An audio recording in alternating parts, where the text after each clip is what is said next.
This is Lab Medicine Rounds, a curated podcast for physicians, laboratory professionals, and students. I'm your host, Justin Kreuter, the Bowtie Bandit of Blood, transfusion medicine pathologist at Mayo Clinic.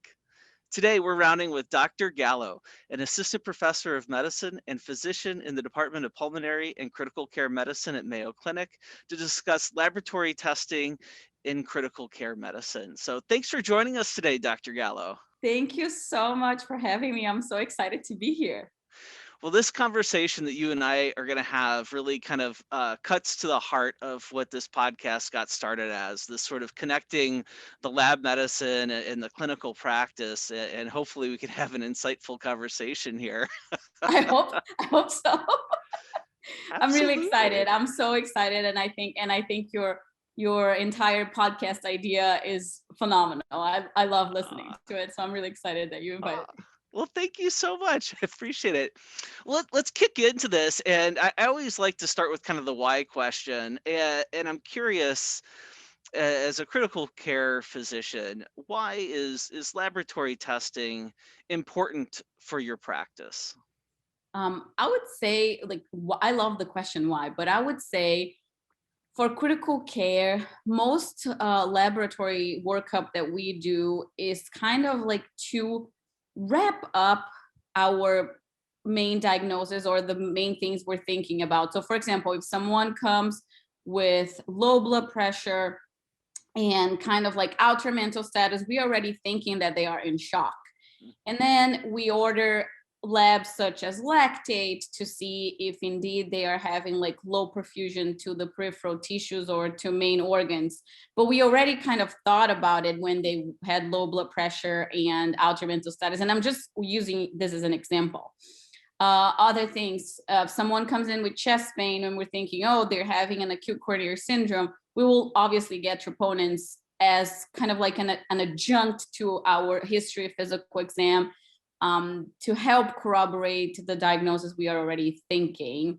So I would say that in the critical care world, labs are so important to kind of like help corroborate our initial hypothesis, and also to maybe sway us away from that initial one if it was not correct. Sometimes we think someone is in septic shock and then we get a hemoglobin of 6, but we didn't see blood coming out from anywhere yet. So we kind of have to think about like hemorrhagic shock instead. So I would say it helps us. The labs help us. Yeah, in the way I hear you there, it's really this. I don't know what the right analogy is. I kind of go thinking about, well, it's obviously winter here in Minnesota, and I think it's like minus 20. I don't know how cold it is outside right now, but Pretty cool. it's quite cold. And I don't know, I'm thinking about like cross country skiing and kind of, you as a physician are kind of cross country skiing, and the laboratory medicine is kind of those tracks that are helping Ooh, I you like it. stay kind of in that rhythm. And certainly for the cross country skiers out there, when you're doing a turn or something, you get out of that groove of that track. It's Yeah, that I ski like has it. no edge. I think you're spot on, because again, another important thing for the critical care world also, you want to make sure that you're ordering labs that are going to help you, right? So I always struggle when we order some like all the labs in the world and then we're like, okay, what we do with them now if they are like swaying us off the track. So but you're like spot on. I think it helps us. I think labs in the ICU help us like go towards the right direction of management, but you have to have like an initial hypothesis to get Mhm, like the right ones that you need. mhm. So it's obvious. I think probably to a lot of our listeners that you are a big user of the laboratory. So critical care medicine Absolutely. in general is a big user of the laboratory. I'm curious, what do you wish, us lab medicine folks understood better about critical care medicine? And for our listeners, right? I mean, this is coming from a point of, we are all working towards this ideal of this collaborative practice for optimal patient care. And when we're coming from two different areas like myself and Dr. Gallo are, there's some just natural perspectives that are different. And so this question is kind of asked from that purpose is what do you wish that we understood about how your world works, or how some of your perspectives are that might actually help us support you better? Yeah. That's a fabulous question. And I was hoping that I could say two things, if that's okay. I would say Absolutely. the first one is 99% of the time in the ICU, when we say stat, we really mean stat. Like, we need it right now because this will change management. There are several things that we can do while lab results, while we're waiting for lab results, right? But when we say stat in like in a critical situation, 99% of the time we really mean stat. We are not just like impatient and just want to know. Mm, So that would be one of them. And the other one is, we know also that the majority of our labs are going to be in the critical value world. So we are okay with that. But it's very interesting. Sometimes we get the phone calls like, this is a critical value. And we're like, we are already expecting, I'm just going to give an example. Okay. We were already expecting a potassium of like 7. hmm And then someone calls like, oh, but it's 6.3. I'm like, oh, that's great. And then the other side of the phone is like, oh, okay. For us, like, we expect to, like, we are aware that most of our labs are going to be within the critical value world, that our lab medicine friends might think, oh, this is very worrisome. And sometimes for us at the bedside, it's like, oh, that's actually an improvement. So we are happy about this one. So when you asked me this question, that's what I was thinking about. I'm like, oh, sometimes I wish they saw what we are seeing, because their critical value for us is actually an improvement. So we're happy about it. Yeah, yeah. It's so funny. It is What funny. strikes me about that, about the critical value, is this is kind of highlighting this cornucopia of clinical medicine, right? Mhm. So, the critical values are something that are established, as kind of institutions. Each institution's going to decide what's going to be their critical value, and a lot of that is kind of designed around this idea of making sure, like, if you're seeing somebody an outpatient, and or on the floor and somebody's stable, and so I guess situations where patients are not as closely monitored, that's where, picking these up and making sure the physician's aware of it, because it could be something that could be Yeah. making a difference. But yeah, how the critical care world is, really with that kind of more intense eyes on the patient. And I think it's like very important also, is exactly what you said. um Sometimes the outpatient world, those labs will come back to the physician or the APP caring for those patients. They are not a bedside. We are in the ICU. There is a clinician at bedside 24/7. Mhm. So again, like, we are already thinking ahead and thinking about like what we are expecting from the labs and things like that. So I think the whole perspective is different. I just feel like, in critical care, we just have a magnifying lens on everything that's happening to the patient, especially the lab work that we are ordering. Mhm. Yeah. Let me ask you this. How could, we kind of brought up these, there's different ways, different approaches, and the variety of clinical medicine out there. What would be your advice to somebody like myself, so a laboratory medicine professional that's interested in developing a better understanding of, critical care medicine? How can I serve and help your practice better? I think sometimes it's a little hard, right? Since we sort of live in our different fiefdoms and areas, and how do I set foot in your territory, and uh, how do I walk that's when I'm that's up there in the ICU? What's the secret handshake, Dr. Gallo? That's a phenomenal question. And first, I want to tell you that I really think that at Mayo, at least, we work really well together. I'm gonna start by saying that, and I'm not saying this just because we're friends. Like, I really, really, really think at Mayo Clinic, the lab practice and the ICU practice works really, like, they work really well together. I really do. But I would say, when I was in fellowship, I spent a month with you. So maybe having I think that's the easy way, having like maybe a 2-week rotation even for the lab, medicine, pathology residents and fellows. I think just for them to see what we do and like what we are expecting. I think that would be one good one. And you're always welcome to hang out with me in the ICU, especially at night. Nights in the ICU are a lot of fun.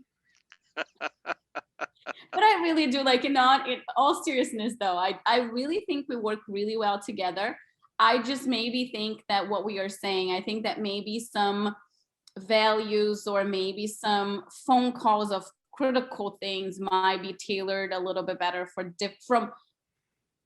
might be tailored towards where the sample is coming from, maybe. Um, and but I really think we work really well together, and I especially appreciate you guys when we are asking for like blood products in general. Like the phone calls that you guys give to us, like it's like amazing because you teach us so much about like, oh, this is going to take longer because we found some antibodies, and that's something that, again, a bedside, I just want the blood, I just want them to stop bleeding, or I just want the platelets, I just want them to stop bleeding. So I really think we work really well together. But I do think that a 2-week rotation for the trainees, I think it would be really cool. I think they would understand even better why they chose the specialty they chose. Yeah, you're probably right there. Probably you and I aren't going to steal fellows from each other. I think it will. It might. I really like your answer. It's very brilliant. I love, my medical educator heart is going pitter patter with the idea that you're kind of connecting. What I'm hearing you connect is this idea of, interprofessional collaboration. What I hear in your answer is that interprofessional education Yes. is an important component for that. My educator heart always has the learners in the forefront also. So we share that love. So I think, as a rotation, that's where, I know my experience in the past was, when I rotated through the ICU when I was in training, was as a clinical anatomic pathology resident. I really functioned as a clinical pathology consultant, rounding with the team, and in my case, that actually worked quite well, I thought. So for the listeners out there that are hearing this, in my situation, I did that rotation as a senior resident. That was as actually I was preparing for board. So, one, I kind of was more senior, so I think I had a lot to offer the team. But at the same time, after we would round, I would go and study for my board exam. So it worked out to be a nice combination. yeah, and I think it's just like I don't think like staying there for 12 hours and doing shifts, but like I would say like maybe coming for morning rounds and rounding with the teams, and maybe doing like 1 week with one team, 1 week with the other team, or different ICUs, even like 1 week in the MICU, 1 week in a surgical ICU, because I also can tell you that the needs from a surgical ICU are also different than the needs from a medical ICU, in terms of like lab work, in terms of urgency and emergencies. So I think it will be really cool, because then again, they will know what questions we normally ask. They will know our rationale behind ordering labs, especially the ones that are sometimes like, why are we ordering this again? Mm-hmm. Because we do have some of those sometimes, and we made like some really interesting diagnosis also, like adults with with diseases that we know are congenital that made to adulthood, and we didn't think about those diseases until they were sick in the ICU, you know. Mm. And then all of a sudden you're getting like genetic things for an adult, you Oh know. man, So that's making your internal medicine heart go pitter patter. exactly, exactly.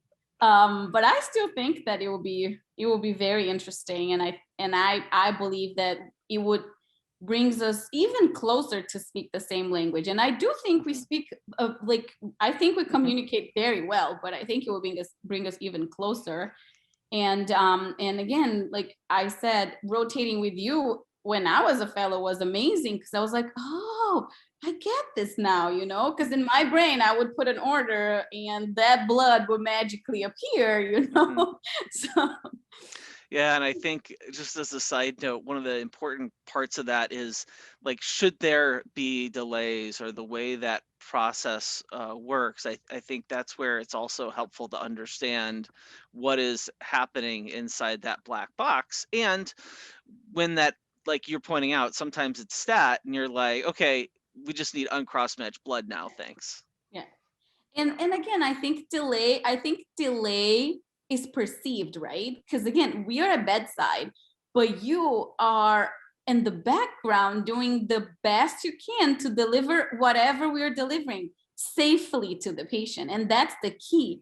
But when you are at bedside and someone is in shock and you're doing everything you can, you perceive a delay, but it might be that we're just doing the right thing on the other side. So Mhm. I really think that, to me at least, it was eye opening rotating with pathology and the lab folks. So Well, I'm going to save that segment please to do. Like, advertise I'm for your honest. fellow. I've always told you this. This is not the first time I tell you this. So let me kind of I want to kind of center now. I want to close out with thinking about, we've been talking a lot about this intersection between the lab and critical care medicine. And I'd like to think about kind of, going forward in the future, um, more generally, not specifically, here at Mayo, but what do you see for the future kind of collaboration between laboratory medicine and critical care practice? I think we already talked about education, so I'm just going to say we already talked about education. I wish we could do, honestly, some studies, and I don't even know, like, I didn't put much thought into how to design this and things like that. But, like, do we really need daily labs in the ICU? Do we really need Q4-hour labs when we're following electrolytes, for example? Do we really need those? Does it change outcomes? Does it change patient safety? Does it change what we do with those results? You know, so I wish we could collaborate more on research, and by we I mean ICUs in general, and lab medicine in general, to like to see if everything that we order, again, as a clinician, when I'm ordering them, I know that I have a rationale behind ordering them. But do I really need daily labs? Does it really make a patient like get off a vent faster? Does it really make a patient get off pressors faster? I'm not sure I know the answer to that, and I wish we could look more into that, Mhm. to maybe get less blood draws in the future, you know, and maybe cause less iatrogenic anemia, because if someone is in the ICU for 3 days, their hemoglobin is going to drop, and is mainly because we order so many labs.